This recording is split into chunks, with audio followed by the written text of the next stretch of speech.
நாள்தோறும் ஒரு ஆலயத்தின் சிறப்புகளையும் மகிமையையும் பார்த்து வருகிறோம். அந்த வகையில் இன்று ராமேஸ்வரம் கோவிலின் சிறப்பை காண இருக்கிறோம்.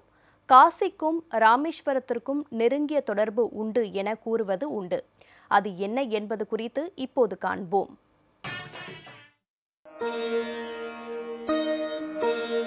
மீறப்படுகிறதா மன்னர்கள் காத்த மரபு. இந்த நிகழ்ச்சியில இன்னைக்கு நம்ம பார்க்க போற கோவில் எது தெரியுமா? ராமேஸ்வரம் ராமநாதர். ராமேஸ்வரம் அப்படின்னு சொன்ன உடனே நமக்கெல்லாம் உடனே என்ன ஞாபகத்துக்கு வரும்? காசி ராமேஸ்வரம். அது ரெண்டையும் நம்ம சேர்த்தே சொல்லுவோம். என்ன காரணம் அப்படின்னா, அந்த காலத்துல பாருங்களேன், எப்படி ஒரு ஒற்றுமை வட இந்தியர்களுக்கும் தென்னிந்தியர்களுக்கும் அந்த காலத்துல ஏற்படுத்தி இருக்காங்க அப்படின்னா, வடக்க இருக்கிறவங்க பயணிச்சு ராமேஸ்வரம் வருவாங்க, தெற்க இருக்கிற நாம காசிக்கு பயணம் பண்ணி போவோம். அதனால இந்த ரெண்டு திருத்தலத்திற்கும் தொடர்புகள் அப்படின்னு பார்த்தா நிறைய விஷயங்கள் இருக்குங்க. சரி, அது போகட்டும். இந்த ராமேஸ்வரம் கோவில் அந்த கோவிலை அழிச்சிட்டான். யாரு? ராமபிரான். ஒரு பிரம்மஹத்தி தோஷம், ஒரு அந்தணன் அப்படிங்கிறதுனால அந்த பிரம்மஹத்தி தோஷம் ராமனுக்கு வந்ததுனால அதுக்கு ஒரே பரிகாரம் என்ன தெரியுமா? ஒரு சிவ பூஜை பண்ணணும், ஒரு சிவனை ஸ்தாபனம் பண்ணணும். அதுக்காகத்தாங்க புறப்பட்டு இந்த ராமேஸ்வரத்துக்கு வர ராமபிரான் சீதையோட வர. இங்க வந்த உடனே ஒரு சிவலிங்கம் பண்ணணும் இல்லையா? ஒரு சிவலிங்கத்தை பிரதிஷ்டை பண்ணி வழிபாடு பண்ணணும் இல்லையா? அதுக்காக யார்கிட்ட சொல்றார்? ஆஞ்சநேயர்கிட்ட சொல்றார்.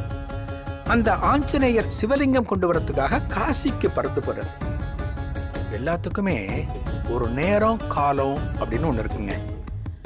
நம்ம வீட்டை விட்டு ஒரு நல்ல காரியத்துக்காக போறோம்னா நேரம் பார்ப்போம். அதே போல இந்த சிவலிங்க பிரதிஷ்டைங்கிறது ஒரு குறித்த நேரத்தை ராமபிரான் தீர்மானிச்சிருந்தார். ஆனா காசியில லிங்கம் எடுக்க போன ஆஞ்சநேயர் வரவே இல்லைங்க. என்ன பண்றதுன்னு யோசிக்கிறேன். அப்பத்தான் சீதை என்ன பண்றாங்க, சீதா பிராட்டி அந்த கடற்கரை மணலை எடுத்து ஒரு லிங்கம் பிடிக்கிறாங்க. அந்த லிங்கத்தை ராமபிரான் வச்சு பூஜையை ஆரம்பிக்கிறாருங்க. அதுதான் இன்னைக்கு நாம தரிசனம் பண்ற ஸ்ரீ ராமநாதர். மொத்தம் இந்தியாவில் பார்த்தோம் அப்படின்னா 12 ஜோதிர்லிங்கம் சொல்லுவோம். அதுல ஒரே ஒரு ஜோதிர்லிங்கம் தமிழகத்துல இருக்குங்க. எங்க இருக்கு? ராமேஸ்வரத்துல இருக்கு. இந்த ராமேஸ்வரத்துல இன்னொரு சிறப்பு என்ன தெரியுமா? பலருக்கும் என்ன இன்னைக்கு தோஷம் இருக்குன்னா, பிதுர் தோஷம். அதாவது முன்னோர்களுக்கு உரிய வழிபாட்டை நம்ம செய்யாதனால வரக்கூடியது பிதுர் தோஷம். அந்த பிதுர் தோஷத்தினால பலரும் பாதிக்கப்படுறாங்க. அதுக்கு பரிகாரம் இந்த ராமேஸ்வரத்துல ரொம்ப சிறப்புங்க. அந்த அக்னி தீர்த்தம்னு சொல்லக்கூடிய அந்த கடல்ல நீராடிட்டு இந்த காரியங்களை பண்ணணுங்க. எவ்வளவு சிறப்பு பார்த்தீங்களா?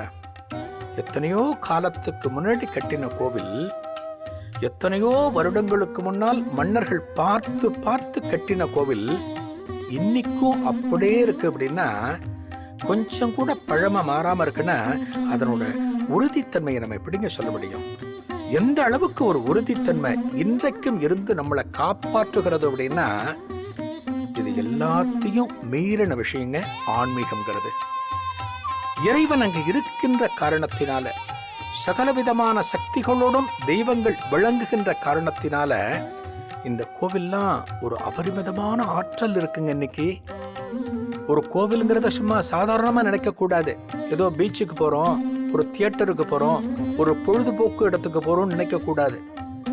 இந்த கோவிலுக்குள்ள போனா மனசு அப்படியே தக்க போல ஆகும். அந்த கடவுளை நம்ம ஆனந்தமா தரிசனம் பண்ண ஆரம்பிச்சோம் அப்படின்னா நம்மையும் அறியாமல் ஒரு ஆனந்தம் நமக்குள்ள வருது. பார்த்தீங்களா? அதுதாங்க கோவில்ல இருக்கிற இறை சக்திங்கிறது.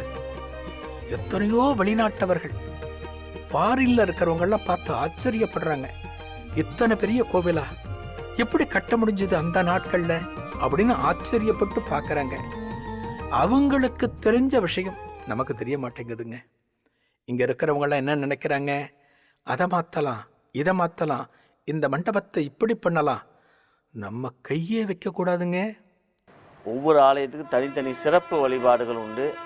அந்த வழிபாட்டு முறையில் தான் கோவில் வழிபாடுகள் நடந்து வருது. எல்லாருக்கும் ஒரே முறையில் பாடம் சொல்லி கொடுத்து நாங்கள் நியமிக்கிறோம் அப்படின்னு சொல்கிறது வந்து அது ஏற்புடையது கிடையாது. வெறும் ஒரே ஒரு வருஷத்துக்குள்ளே எல்லா விதமான விதிகளையும் படிக்க முடியாது. அது டிப்ளமா கோர்ஸுன்ற மாதிரி நடத்துகிறாங்க. குறைஞ்சது மகாராஜன் கமிஷன் சொல்லி ஒரு கமிஷன் அமைச்சாங்க 1982 வருஷத்தில். அதில் குறைஞ்சபட்சம் 3 வருடங்களாச்சும் ஆகம பயிற்சி பெற்றால் தான் அவங்களுக்கு அர்ச்சகர் பணி கொடுக்கணும்னு மகாராஜன் கமிஷனோட அறிக்கையில் மிக தெளிவான முறையில் சொல்லியிருக்காங்க. இப்போ இருக்கக்கூடிய ஏகே ராஜன் கமிஷனோட அறிக்கையின் அடிப்படையில் தான் பணியிடங்களை நியமிக்கிறாங்கன்னு சொல்கிறாங்க. அவங்க 1 வருஷ படிப்புன்னு சொல்லி சொல்கிறாங்க. இது இந்து மத வழிபாடுகளை சீர்குலைக்கக்கூடிய தகுதி குறைபாடுகளை உண்டாக்கக்கூடிய செயலாக இருக்குன்றதான் என்னுடைய கருத்து. கோவிலில் இருக்கிற எந்த ஒரு பகுதியிலையும் ஒரு மாற்றத்தை கொண்டு வரணும் அப்படின்னா அதற்கெல்லாம் நிறைய முறைகள் இருக்கு. அதுபடித்தான் பண்ணணுமே தவிர ஏதோ நம்ம வீட்டில் இருக்கிற ஒரு இடத்த மாற்றி அங்கே வச்சு அந்த இடத்த இங்கே வைக்கிற மாதிரிலாம் கோவிலில் பண்ணக்கூடாதுங்க. அந்த விஷப்பரீட்சையை எந்த ஒரு காலத்திலும் நம்ம எடுக்கக்கூடாதுங்க. கோவில்கிறது அப்படியே இருக்கணும். ஆண்டாண்டு காலமாக அதனோட புனிதத்துவமானது காப்பாற்றப்பட வேண்டும்.